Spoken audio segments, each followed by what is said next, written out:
Public അഡ്മിനിസ്ട്രേഷന്റെ ഏറ്റവും അവസാനത്തെ യൂണിറ്റാണ് പ്ലാനിംഗ്. ഒരു കാര്യം ചെയ്യുന്നതിന് മുൻപ് നമ്മളെല്ലാവരും ചിന്തിക്കും. ഈ ചിന്തിക്കുന്നതിനാണ് പ്ലാനിംഗ് എന്ന് പറയുന്നത്. ഒരു ലക്ഷ്യത്തിനായിട്ട് റിസോഴ്സ് ഒക്കെ എങ്ങനെ ഉപയോഗിക്കണം എന്നുള്ള ആ ഒരു ചിന്തയാണ് പ്ലാനിംഗ് ആയി കാണുന്നത്. പ്ലാനിങ്ങിൽ തന്നെ 3 തരം ടൈപ്സ് ഉണ്ട്. അതിലൊന്ന് ഓവറോൾ പ്ലാനിംഗ് ആണ്. രാജ്യത്തിന്റെ മൊത്തത്തിലുള്ള വികസനത്തിന് വേണ്ടി നടത്തുന്നതാണ് ഈ ഓവറോൾ പ്ലാനിംഗ് എന്ന് പറയുന്നത്. നമ്മുടെ 5 ഇയർ പ്ലാനിംഗ് ഒക്കെ ഇതിനകത്ത് വരുന്നതാണ്. ഇനി രണ്ടാമത് ലിമിറ്റഡ് പ്ലാനിംഗ്. എല്ലാത്തിലും ഇടപെടാതെ സമൂഹത്തിന്റെ ഏറ്റവും അത്യാവശ്യമുള്ള മേഖലയിൽ മാത്രം പ്ലാൻ ചെയ്യുന്നതാണ് ഈ ലിമിറ്റഡ് പ്ലാനിംഗ് എന്ന് പറയുന്നത്. അവരുടെ ശ്രദ്ധ വരുന്നത് ഈ ഏറ്റവും അത്യാവശ്യമുള്ള കാര്യം, റോഡ് അല്ലെങ്കിൽ റെയിൽവേ ഇങ്ങനെയുള്ള കാര്യങ്ങളിൽ മാത്രം ആയിരിക്കും. ഇനി മൂന്നാമത്തത് അഡ്മിനിസ്ട്രേറ്റീവ് പ്ലാനിംഗ് ആണ്. ഭരണപരമായിട്ടുള്ള കാര്യങ്ങൾ നടപ്പിലാക്കാൻ വേണ്ടി ഗവൺമെന്റ് നടത്തുന്ന ഒരു പ്ലാനിംഗ് രീതിയാണ് അഡ്മിനിസ്ട്രേറ്റീവ് പ്ലാനിംഗ്. ഇതിനെ തന്നെ 3ആയിട്ട് വീണ്ടും തിരിക്കുന്നുണ്ട്. അഡ്മിനിസ്ട്രേറ്റീവ് പ്ലാനിങ്ങിനെ വീണ്ടും 3ആയിട്ട് തിരിക്കുന്നുണ്ട്. അതിലൊന്ന് പോളിസി പ്ലാനിംഗ് ആണ്. എന്ത് പോളിസി ആണ് എന്നുള്ളത്, ഗവൺമെന്റിന്റെ ലക്ഷ്യം എന്താണ് എന്നുള്ളത് തീരുമാനിക്കുന്നത് ഇവിടെയാണ്. ഇപ്പോൾ ഉദാഹരണമായിട്ട് കുട്ടികൾക്ക് എല്ലാവർക്കും സൗജന്യ വിദ്യാഭ്യാസം, ഇതാണ് ഗവൺമെന്റിന്റെ ലക്ഷ്യം എങ്കിൽ, ഭരണപരമായിട്ടുള്ള ലക്ഷ്യം ഇതാണ് എങ്കിൽ അതിനെ തീരുമാനിക്കുക എന്നുള്ളതാണ് ഈ പോളിസി പ്ലാനിങ്ങിൽ നടക്കുന്നത്. അതിൽ രണ്ടാമത് വരുന്നത് പ്രോഗ്രാം പ്ലാനിംഗ് ആണ്. ഈ പറയുന്ന ലക്ഷ്യം നടപ്പിലാക്കാൻ വേണ്ടിയിട്ട് എന്തൊക്കെ പദ്ധതി തയ്യാറാക്കാം എന്നുള്ളത് ഇവിടെയാണ് തീരുമാനിക്കുന്നത്. ഈ ഒരു ഘട്ടത്തിലാണ് അതിനെ തീരുമാനിക്കുന്നത്.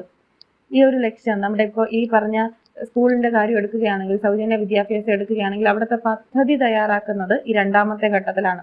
വിദ്യാഭ്യാസം എന്ന ലക്ഷ്യത്തെ തീരുമാനിക്കുന്നത് ആദ്യത്തതും, രണ്ടാമത്തെ ഇപ്പോൾ ഒരു സർവ ശിക്ഷാ അഭിയാൻ എന്നുള്ള പദ്ധതി, ആ പദ്ധതി ഈ ഒരു ലക്ഷ്യത്തിന് വേണ്ടി ഉപയോഗിക്കാം എന്നുള്ള തീരുമാനമെടുക്കുന്നത് പ്രോഗ്രാം പ്ലാനിങ്ങിൽ ആണ്.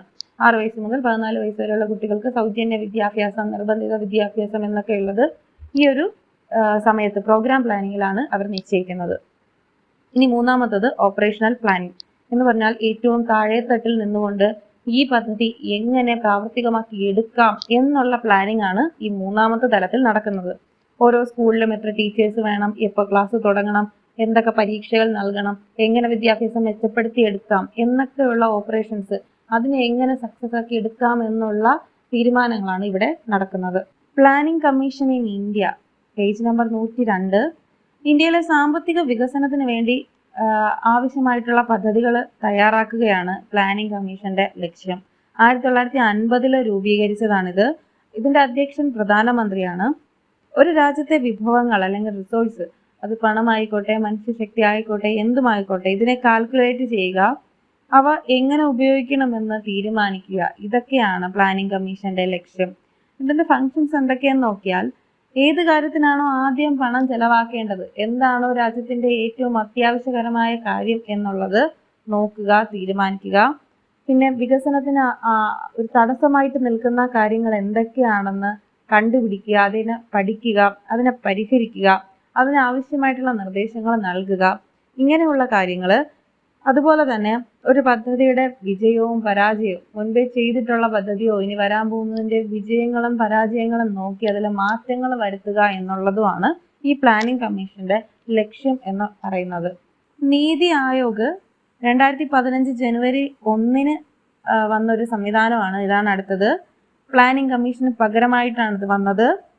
ഇവിടെ സംസ്ഥാനങ്ങൾക്കാണ് കൂടുതൽ പ്രാധാന്യം നൽകുന്നത്. താഴെത്തട്ടിൽ നിന്ന് അല്ലെങ്കിൽ ഗ്രാമങ്ങളിൽ നിന്ന് പ്ലാനിങ്ങുകൾ തുടങ്ങാനാണ് ഇവിടെ ശ്രമിക്കുന്നത്. സംസ്ഥാനം ശക്തമായാൽ മാത്രമേ ഒരു രാജ്യം ശക്തിപ്പെടുകയുള്ളൂ എന്നുള്ള തത്വത്തിലാണ് ഇവർ വിശ്വസിക്കുന്നത്. അതുകൊണ്ട് തന്നെ സംസ്ഥാനങ്ങൾക്ക് ആവശ്യമായിട്ടുള്ള പിന്തുണ ഇവർ നൽകുന്നുണ്ട്. മികച്ച ഭരണരീതിയെക്കുറിച്ച് പഠിക്കുകയും അതിനെ എല്ലാവരിലേക്ക് എത്തിക്കാനും ഇവർ ശ്രമിക്കുന്നുണ്ട്. പിന്നോക്കക്കാർക്ക് അല്ലെങ്കിൽ ദരിദ്രർക്കൊക്കെ പ്രത്യേകമായിട്ടുള്ള പരിഗണനയും ഇവർ കൊടുക്കുന്നുണ്ട്. NDC അല്ലെങ്കിൽ നാഷണൽ ഡെവലപ്മെന്റ് കൗൺസിൽ ആണ് നെക്സ്റ്റ്. പ്ലാനിംഗ് കമ്മീഷൻ തയ്യാറാക്കുന്ന പദ്ധതിക്ക് അവസാന അംഗീകാരം നൽകുന്ന ഒരു ബോഡിയാണിത്. ഇതിന്റെ അധ്യക്ഷൻ എന്ന് പറയുന്നത് പ്രധാനമന്ത്രിയാണ്. മറ്റ് കേന്ദ്രമന്ത്രിമാരും എല്ലാ സ്റ്റേറ്റ് മന്ത്രിമാരും ഇതിൽ അംഗങ്ങളാണ്. ഓഗസ്റ്റ് 6, 1952 ഇത് രൂപീകരിച്ചത്. ഇതിന്റെ ഒബ്ജക്റ്റീവ്സ് എന്തൊക്കെയാണെന്ന് വെച്ചാൽ, വികസന കാര്യത്തിൽ കേന്ദ്രവും സംസ്ഥാനവും തമ്മിൽ പരസ്പരം ഒരു പാലമായിട്ട് പ്രവർത്തിക്കണം എന്നുള്ളതാണ് ഇതിൻ്റെ ഒരു ലക്ഷ്യം. ഒരു ലക്ഷ്യത്തിനായിട്ടുള്ള ഫണ്ട് എത്രയാണോ അത് കേന്ദ്രവും സംസ്ഥാനവും ഏത് റേഷ്യോ അല്ലെങ്കിൽ ഏത് അനുപാതത്തിലാണ് പങ്കിട്ടെടുക്കുന്നത് എന്ന് തീരുമാനിക്കുന്നത് ഈ NDC ആണ്. രാജ്യത്തിന്റെ എല്ലാ ഭാഗത്തും ഒരുപോലെയുള്ള വികസനം കൊണ്ടുവരണം എന്നുള്ളതും ഇവരുടെ ഒരു ലക്ഷ്യമാണ്. അഴിമതിയെ തുടച്ചു നീക്കുന്നതിന് സംസ്ഥാന തലത്തിൽ പ്രവർത്തിക്കുന്ന ഒരു സംവിധാനമാണ് ലോക് ആയുക്ത എന്ന് പറയുന്നത്. ജനങ്ങളുടെ പരാതികളെ പരിഹരിക്കുക, അഴിമതിയെ തുടച്ചു നീക്കുക, ഇതൊക്കെയാണ് ഇവരുടെ ലക്ഷ്യം. ആദ്യമായിട്ട് ഇത് പാസ്സാക്കുന്നത് ഒറീസയിലാണ് 1970. തുടർന്ന് ബംഗാൾ, മഹാരാഷ്ട്ര തുടങ്ങിയ സംസ്ഥാനങ്ങളിലും ഇത് നടപ്പിലാക്കിയിട്ടുണ്ട്. ഇവരുടെ അധികാരം എന്ന് പറയുന്നത് ഗവൺമെൻറ് ഓഫീസിൽ നിന്ന് ആവശ്യമാണെങ്കിൽ ഫയലുകളെയൊക്കെ വിളിച്ചു വരുത്താം, അതിൻ്റെ കാര്യങ്ങളൊക്കെ നോക്കാം.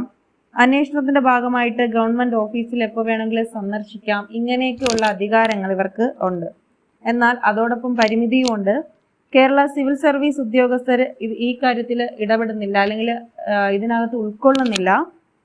പിന്നെ ഗവൺമെൻറ് സ്റ്റാഫിൻ്റെ തന്നെ വിവേചന അധികാരത്തെ ചോദ്യം ചെയ്യാൻ ഇവർക്ക് അധികാരവും ഇല്ല. ഗവർണറാണ് ഈ ലോക് ആയുക്തയെ നിയമിക്കുന്നത്. ഇവരുടെ കാലാവധി എന്ന് പറയുന്നത് 5 വർഷം ആണ്. RTI, റൈറ്റ് ടു ഇൻഫർമേഷൻ, അതുമല്ലെങ്കിൽ വിവരാവകാശ നിയമം. ഇത്രയും സുപരിചിതമായിട്ടുള്ള ഒരു കാര്യമാണ് അടുത്ത് വരുന്നത്. 2025 ഇത് നിലവിൽ വരുന്നത്. ഭരണത്തിന്റെ ഉത്തരവാദിത്വം ഉറപ്പാക്കാൻ വേണ്ടി ലക്ഷ്യമിട്ട ഒരു നിയമമാണിത്. റിപ്പോർട്ട്, രേഖ, റെക്കോർഡ്, ഇമെയിൽ, കരാറ് തുടങ്ങി എന്ത് വിവരമായാലും ഇതിൽ ഉൾപ്പെടുന്നുണ്ട്. ഒരാൾക്കൊരു കാര്യം അറിയണം എന്നുണ്ടെങ്കിൽ അയാൾ അപേക്ഷ നൽകി കഴിഞ്ഞാൽ 30 ദിവസത്തിനുള്ളിൽ മറുപടി ഉദ്യോഗസ്ഥർ നൽകണം. എന്നാൽ ഒരു വ്യക്തിയുടെ ജീവനെയോ സ്വാതന്ത്ര്യത്തെയോ റിലേറ്റ് ചെയ്തിട്ടുള്ള കാര്യമാണ് അന്വേഷിക്കുന്നതെങ്കിൽ 48 മണിക്കൂറിനകത്ത് വിവരം കൈമാറണം. വിവരത്തിന് വേണ്ടിയിട്ട് ഒരു നിശ്ചിത ഫീസ് നമ്മൾ അടയ്ക്കേണ്ടതുണ്ട്. എന്നാൽ BPL ആണ് എങ്കിൽ, ബിലോ പോവേർട്ടി ലൈൻ ആണ് എങ്കിൽ ആ ഫീസ് അടയ്ക്കേണ്ട കാര്യം ഇല്ല. വിവരം നൽകാൻ ഒരു ഉദ്യോഗസ്ഥൻ ഡിലേ ചെയ്യുകയാണെങ്കിൽ ഓരോ ദിവസത്തിനും 250 രൂപ വീതം, മാക്സിമം 25,000 രൂപ വരെ അദ്ദേഹത്തിൽ നിന്ന് ശിക്ഷയായിട്ട് അല്ലെങ്കിൽ പിഴയായിട്ട് ഈടാക്കാൻ സാധിക്കും. ഇതുപോലെ തന്നെ രാജ്യത്തിന്റെ സുരക്ഷയോ അല്ലെങ്കിൽ രഹസ്യ അന്വേഷണ ഏജൻസിയോ പറ്റിയിട്ടുള്ള കാര്യങ്ങളാണ് ഒരാൾ അന്വേഷിക്കുന്നതെങ്കിൽ അത് ഇതിൽ ഉൾപ്പെടില്ല. അതിൻ്റെ വിവരങ്ങൾ നൽകേണ്ട ആവശ്യം ഇല്ല. RTI എന്ന് പറയുന്നത് അല്ലെങ്കിൽ വിവരാവകാശ നിയമം എന്ന് പറയുന്നത് ഇത് വെറും ഒരു നിയമമായിട്ടല്ല, പകരം ഒരു മനുഷ്യന്റെ മൗലിക അവകാശങ്ങൾക്ക് തുല്യമാണ്, അതിൻ്റെ ഒരു ഭാഗമാണ് എന്നാണ് പറയപ്പെടുന്നത്. ആർട്ടിക്കിൾ 19 അതിൽ 1(a) പറയുന്നുണ്ട്, അഭിപ്രായ സ്വാതന്ത്ര്യത്തിന്റെ ഭാഗമാണ് അറിയാനുള്ള അവകാശം എന്നത്. നമ്മളൊരു കാര്യം അറിയാൻ വേണ്ടിയിട്ട് വിവരാവകാശ കമ്മീഷന് നമ്മൾ അപേക്ഷ കൊടുത്തു, അത് 30 ദിവസമായിട്ട് ലഭിച്ചിട്ടില്ല, അതിനുശേഷവും ലഭിച്ചിട്ടില്ല എന്നുണ്ടെങ്കിൽ നമുക്ക് അപ്പീൽ കൊടുക്കാൻ പറ്റും. അത് 2 തലത്തിലാണ്. അതിലൊന്നാമത്തത് വിവരാവകാശ ഓഫീസറിനേക്കാൾ ഉയർന്ന റാങ്കിലുള്ള ഏതെങ്കിലും ഒരു ഉദ്യോഗസ്ഥന് നമുക്ക് അപ്പീൽ ചെയ്യാൻ പറ്റും.